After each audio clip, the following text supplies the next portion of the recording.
Hi, everybody, and welcome to the B1G1 show. And my name's Tim Wade. I'm a B1G1 member.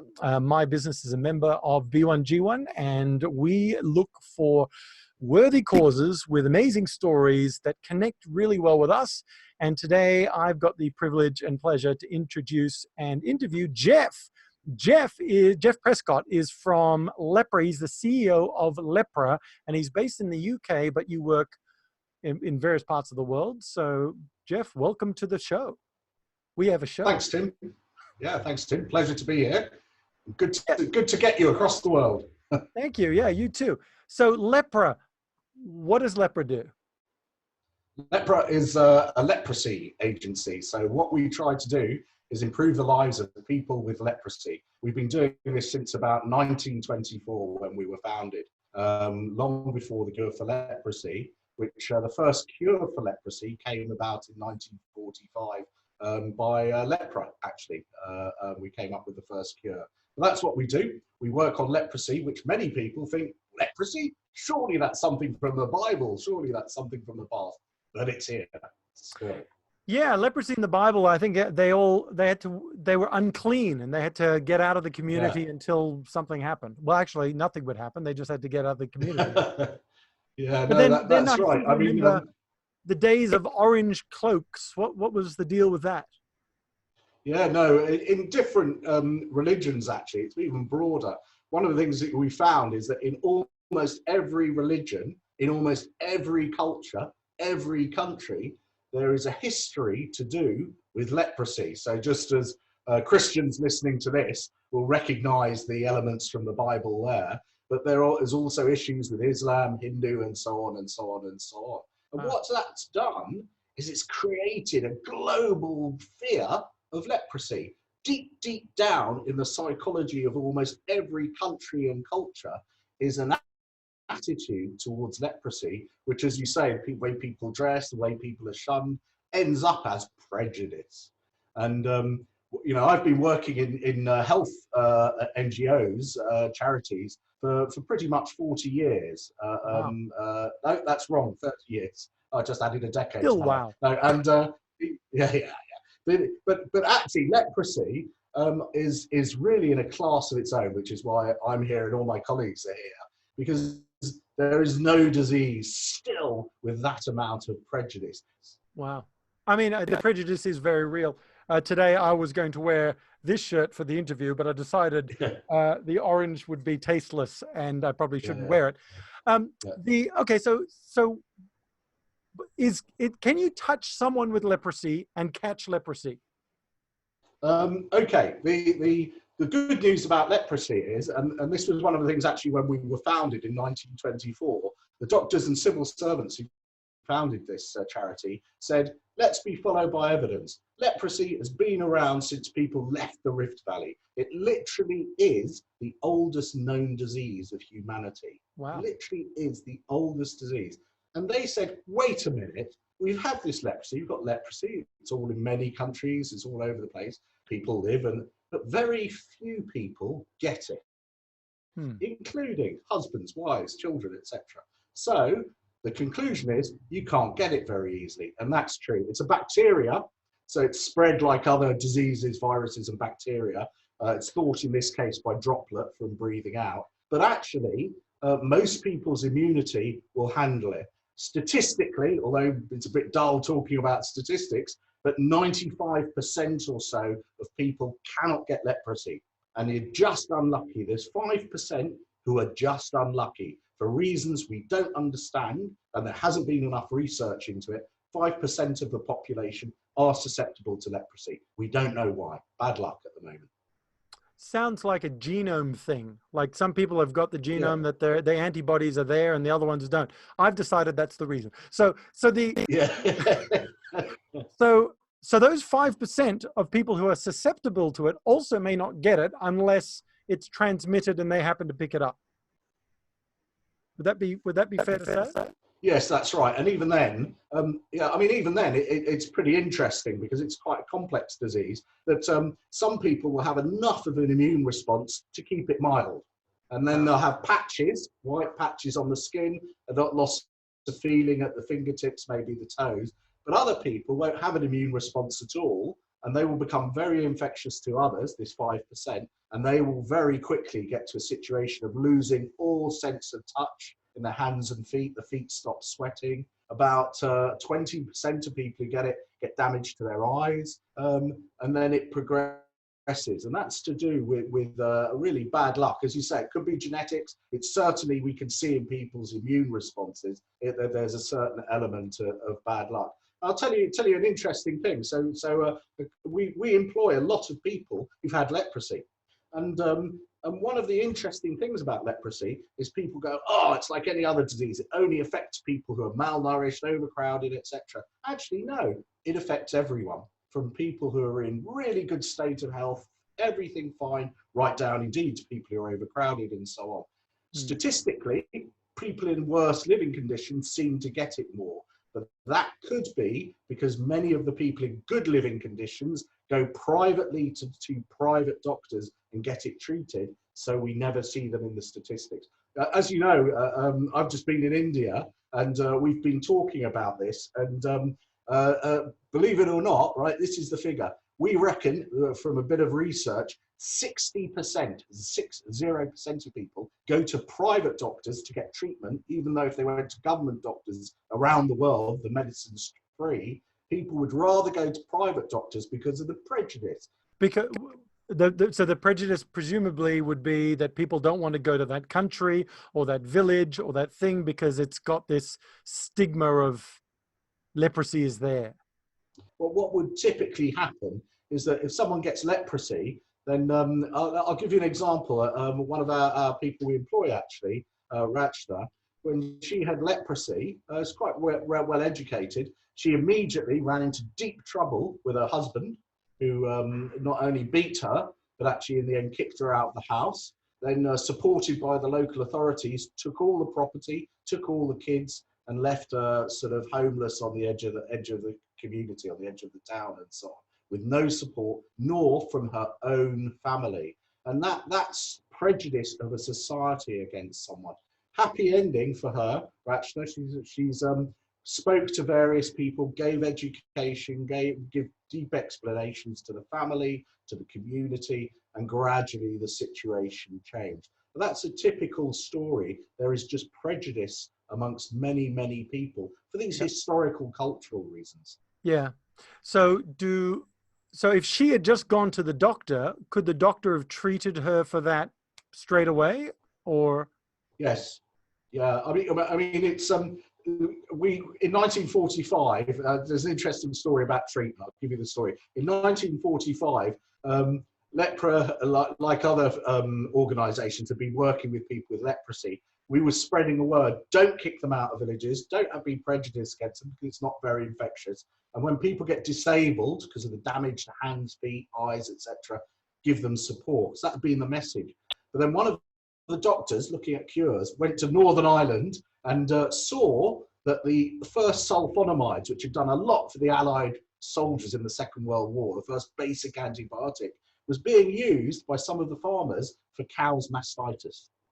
And he looked at this and he figured it out. That's bacteria. Did some tests, lab tests, and he came to the conclusion that the drug concerned, dapsone, may work for leprosy. Did a bit more research, then took it out to India, 1945 we're talking about, and that dapsone worked. So from 1945, we have had treatment. Today, we now use generally either 2 or 3 antibiotics, one of them being dapsone, and it works. So you go to a doctor, and the doctor goes, oh, you've got leprosy. They'll give you a 6-month course or a 12-month course of antibiotics, depending on how badly you got it. Within the first tablet of one of them, called rifampicin, you're not infectious.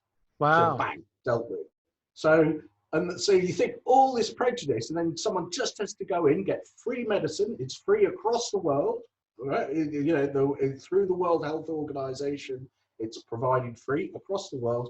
You get your drugs, 6 months, 12 months, first dose, not infectious. You would think, well, why is there a problem? Actually, let me throw up a picture, if I can, of someone I spoke to just recently. Can you see this gentleman? Yep. Yep. So Mr. Evo, right. He's got a very interesting story. that actually he went to a private doctor, because this gentleman is educated and so on. He knew there was something wrong. So he went to a private doctor and said, what's this going on? And the private doctor wasn't sure and started to treat him with all sorts of medicines and so forth. Now, as a result of that, he lost a lot of money, basically. A lot of money spent on this doctor, then went to other doctors, other doctors, other doctors. So this is an educated man. Lots and lots and lots of money. And the last doctor said, oh, it's all looking very bad for you, etc., etc. And all the time, his leprosy is progressing. Then actually someone said, oh, go to Lepra in Hyderabad. They've got a clinic there. Maybe it's leprosy. Went in, yeah, it's leprosy, treated. And as you can see, wonderfully happy and so on. One of the things about leprosy, this story reveals, is that actually a lot of the doctors and a lot of the physios, a lot of the nurses, a lot of the lab techs in countries where there's still leprosy, they've lost the ability to diagnose it. They don't recognize it, so people are getting treated late. On average, someone with leprosy, it will take them 2 years to get to someone who actually diagnoses them and treats them for leprosy. They'll be treated for all sorts of other things, costing often thousands and thousands of dollars. In places like India and Bangladesh, it is common for us to see whole families bankrupted by being given sort of all the wrong treatments, all the wrong diagnoses. So what, I mean, you mentioned a little bit earlier that well, actually, my first question here would be then, so Lepra obviously doesn't sell the drug, presumably, if the drug is free for everybody. Do you distribute? That's correct. Okay, so you don't sell it. So, but what you do is you go out and do the education part, and is that what you're doing? So it's free, governments have it. And our job is not to undermine government health systems. So our job is actually to try and reinforce government systems, to get people to the government to get treated and make sure the government people are trained and equipped. And where there's a gap, then we'll fill the gap, of course, and so on. So what we do is active case finding. We go out into the community where we know there are high rates of leprosy, and we start to look for people in a systematic manner, find people who we suspect of leprosy, either diagnose them immediately or refer them to the government, and then get them treated. Also, the other big things we do is once they're being treated, one of the problems with leprosy is you get immune reactions, and they can also cause disability, an immune reaction. Your body goes crazy and attacks the leprosy, and then we make sure they get treatment to deal with that. Now, one of the things people don't realize with leprosy, 50% of people, 50% get a clinical mental illness, such as depression or anxiety, because of the immense self-shame, sense of shame because of the culture and traditions, or the reaction of people around them. So we actually support people with those mental health issues as well. And for those who become disabled, we provide disability aid. So one of the things which happen quite commonly is that people have got damaged feet, lose toes, etc. So you get tailor-made out of special materials, 2 pairs of shoes every few months to protect their feet. Also, if they get damaged hands, sometimes you can get clawed hands and so on.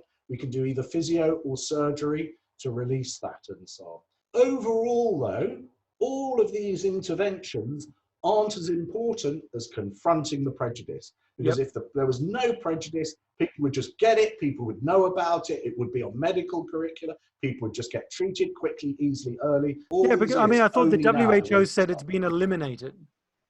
Yeah. Well, okay. So the WHO said that if the numbers had reached a certain point by the year 2000, and in countries like India 2005, that would be elimination. What happened as a result was, so lots of countries thought, oh, well, this is a disease we don't like, there's history against it, we're ashamed of it, oh, we're not going to reach it. So some countries just did simple things, so it just stopped looking. When it came up to the year 2000, they just stopped looking. Also, they took it off the registers. If you look at coronavirus now, if you get it, you have to report it. What they did with leprosy, they took it off the register to report. So actually, we've got graphs where you have a number going up, up, up, up, up, up, up, and then the year 2000, boom. And actually, what's happening at the moment? We got 220,000 new cases a year, official statistic. In countries like India, maybe 60% above that are going to private sector and so on. And there's a lot of other big governments, state governments, local authorities who just refuse to report and admit they have leprosy. Wow, that's still a lot of people. It's still out there. It's still out there in big numbers. So you're involved with Sorry, Lepra is involved with B1G1, and you're so B1G1 is a global giving movement where businesses connect with worthy causes, and some of the funding from the business that goes into worthy causes go to particular projects in those worthy causes. And you mentioned the shoes, the custom-made shoes, and I noticed that that's one of the ones that's in it. So the custom-made shoe? What's the difference between a normal shoe and a custom-made shoe for somebody with leprosy or advanced leprosy to some degree? Just out of interest. Hi. So in many of the countries we work, sandals are the main footwear. And one of the things we realized was people get really ugly, terrible shoes. And if they've got damaged feet, they need to have the shoes adjusted. So we literally take measurements of the foot and get a cobbler to tailor make a sandal. Now, if you look at this sandal, it looks like a normal sandal. And that's key because it stops prejudice. But actually, the material there is very soft. It's a very special type of material, not normally commercially available. And yet the sole is very hard to protect. If someone's nerves have gone in their feet, they can't feel when they get a stone through, get some damage, and then that turns into an infection and possibly gangrene and so on. So therefore, you need to make very hard bottom soles, but very soft insoles there. And the general style has to be that it looks like a normal shoe. And this has had a huge effect. I think at the moment last year, we dispensed 35,000 of these, and we're running at maximum capacity at the moment. So, anyway, that's an example, the shoes. We also, one of the things we've just done in the last 2 years, we found out that a lot of people needed these shoes because although they were discharged from the health services for decades, they were getting more and more disabled because their feet getting damaged, infected, as they would, which do a tour and go around out to the villages, take all the measurements, make the shoes and provide it to them, put them on a register. Because you just have to sometimes go to people, particularly people with leprosy, because often they've lost jobs, they've had divorces and so on and so on and so on. That's where presumably some of the education projects, the screening projects, the self-care projects, that's going out there and helping people who've got it, or have had it, or have got it to manage it. Is that right? Yeah, no, absolutely. There's a little girl on our website there and so on. And one of the things, she got leprosy, she got some damage to her hands.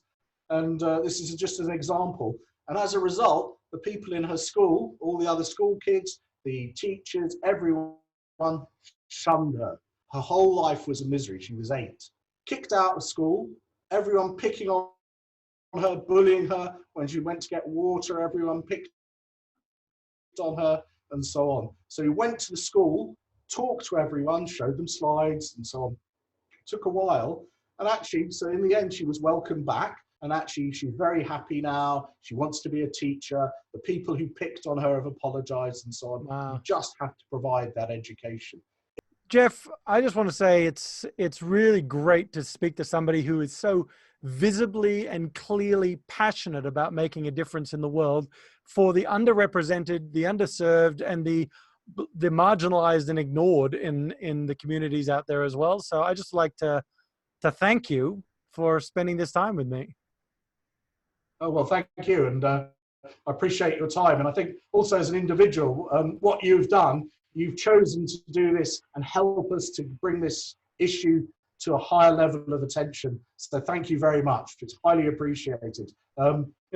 We can make a difference, hey? So, yeah, you're very welcome. And look, if you're a business owner out there who is who's been touched by Geoff's message and wants to actually make a difference, you can log into b1g1.com. You can become a B1G1 member. And if you already are a member, you can just go into just type in the keyword, type in Lepra, L-E-P-R-A, and you'll see all the projects that are available on the B1G1 platform, and you can choose one to support. You can give those shoes.